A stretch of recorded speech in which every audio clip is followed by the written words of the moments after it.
प्रधानमंत्री नरेंद्र मोदी ने 2014 में देश की सबसे बड़ी पंचायत में यानी संसद में एक घोषणा की थी कि हम राजनीति में पारदर्शिता लेकर के आएंगे, हम राजनीति में शुचिता लेकर के आएंगे और राजनीति में जो आपराधिक किस्म के लोग घुस आए हैं, चाहे वो संसद में पहुंच गए हों, चाहे विधानसभाओं में पहुंच गए हों, उनको हम बाहर का रास्ता दिखाने का काम करेंगे।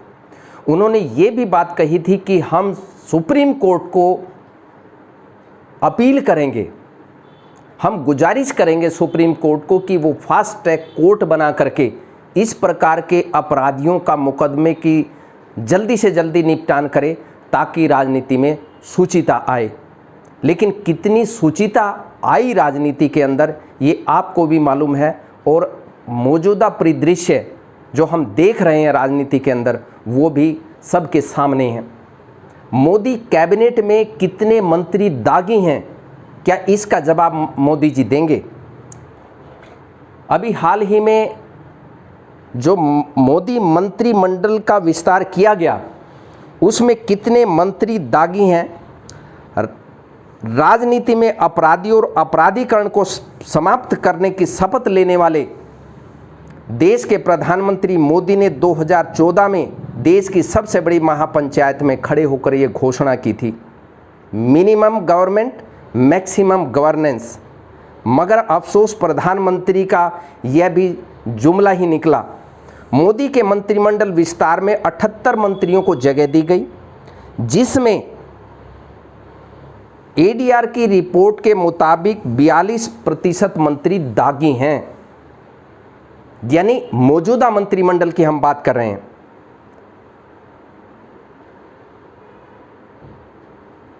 तैंतीस मंत्रियों ने अपने ऊपर आपराधिक मामले होने की बात स्वीकार की है, यानी 42% मंत्री दागी।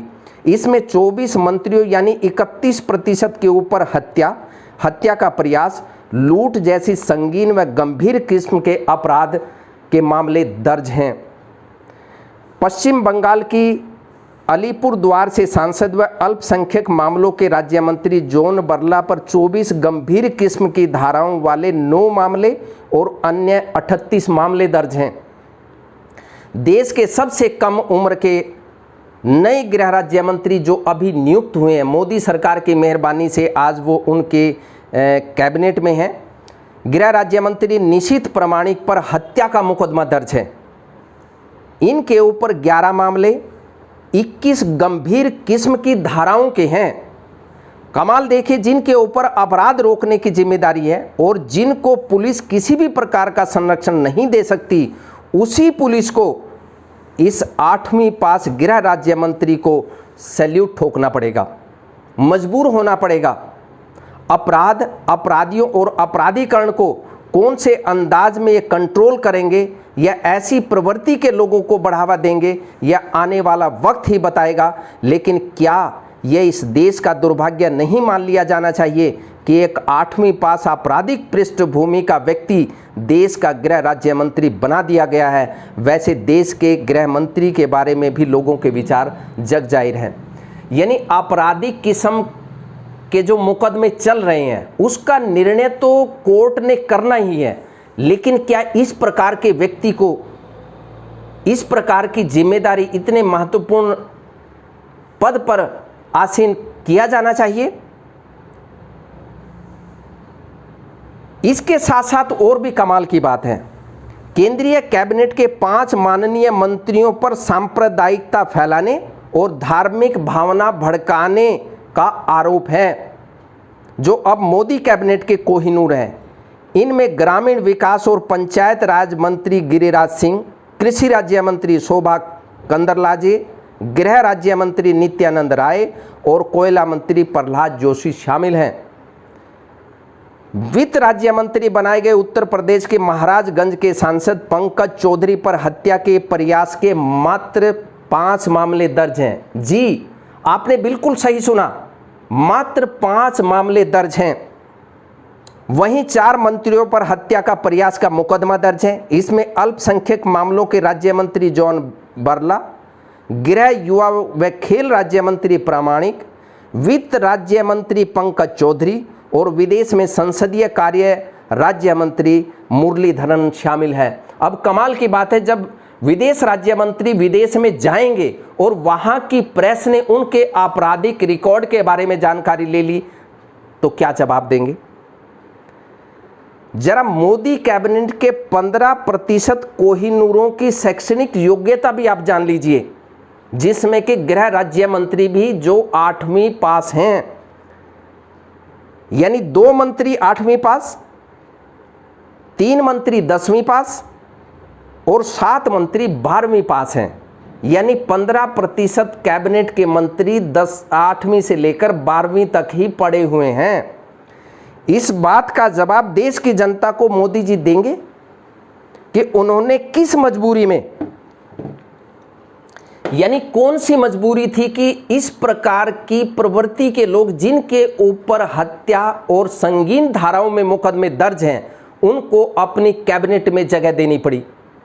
क्या मोदी जी बताएंगे कि आपकी बीजेपी में जो लोगों ने इतना भारी बहुमत देकर के आपको बहुमत दिया, यानी इतने संसद के अंदर भेजे, क्या एक भी व्यक्ति या इतने 78 व्यक्ति में से जितने भी आपराधिक किस्म के व्यक्ति हैं, क्या साफ सुथरी छवि के लोग आपके पास नहीं थे? क्या आपके पास पढ़े लिखे लोग नहीं थे? क्या आपके पास काबिल व्यक्तियों की कमी है? क्या आप ये बताएंगे कि आपने तो एक घोषणा और की थी, SIT गठित की थी संसद के अंदर कि हम काला धन लेकर के आएंगे, स्विस बैंक से लेकर के आएंगे। कितना काला धन आप ले आए? लेकिन बात यहां सुचिता की चल रही है। अपराधीकरण कैसे रोक पाएंगे आप मोदी जी? ये आपको जवाब देना चाहिए देश की जनता को। यानी जिस पुलिस की जिम्मेदारी लॉ एंड ऑर्डर की है, अपराधियों को कंट्रोल करने की है, अगर हत्या के मुकदमे के व्यक्ति उनके बॉस बनकर आ जाएंगे और आ गए हैं, तो क्या वो उनको सैल्यूट मारने पर मजबूर नहीं होंगे? वो अपराधियों को संरक्षण देंगे या अपराधियों को पकड़ने का काम करेंगे, अपराधीकरण रोकने का काम करेंगे? आने वाला वक्त बताएगा। लेकिन बहुत बड़ा प्रश्न मोदी सरकार के ऊपर खड़ा होता है, मोदी कैबिनेट पर खड़ा होता है कि इस प्रवृत्ति के लोग किस प्रकार देश में सुचिता लेकर के आएंगे राजनीति के अंदर। नवनिर्माण पार्टी इस प्रकार के मंत्रिमंडल में दी गई जगह, जिनके ऊपर हत्या और संगीन धाराओं में मुकदमे दर्ज हैं, उनको मंत्री बनाए जाने का विरोध करती है और मोदी जी से प्रार्थना करती है कि आप काबिल व्यक्तियों को अपने मंत्रिमंडल में जगह दीजिए। मिनिमम गवर्नमेंट मैक्सिमम गवर्नेंस की बात कही गई थी, लेकिन ऐसा प्रतीत होता है कि अब मैक्सिमम गवर्नेंस और मिनिमम गवर्नेंस, ये तो आने वाला वक्त बताएगा कि किस प्रकार ये लोग काम करेंगे। पीछे का रिकॉर्ड पूरे देश ने देख लिया, पूरी दुनिया ने देख लिया, कोरोना काल में देख लिया। कितने कैबिनेट मंत्री और प्रधानमंत्री से लेकर इनके जितने भी जिम्मेदार लोग थे, वो कितनी संजीदगी से लोगों के बीच में थे, कितने मन की बात इन्होंने कही, कितने मन की बात इन्होंने करी। ये आप लोगों को भी पूछना चाहिए कि राजनीति में अपराधीकरण क्यों? इस प्रकार के संगीन धाराओं में जो बुक हैं, जिन पर मुकदमे हैं, जिनका कोई निर्णय नहीं हुआ है, उनको मंत्रिमंडल में क्यों शामिल किया गया? आप सभी का बहुत बहुत धन्यवाद। अगर आपको ये मुद्दा अच्छा लगे तो आप इसे ज़्यादा से ज़्यादा शेयर कीजिए, ताकि ज़्यादा से ज़्यादा लोगों को पता लगे कि हमारे गृह राज्य मंत्री 8वीं पास के ऊपर कितने मुकदमे हैं और इसके साथ साथ मोदी कैबिनेट में कितने मंत्री दागी हैं। 42% मंत्री दागी हैं। ये देश की जनता को पता होना चाहिए। बहुत बहुत धन्यवाद। जय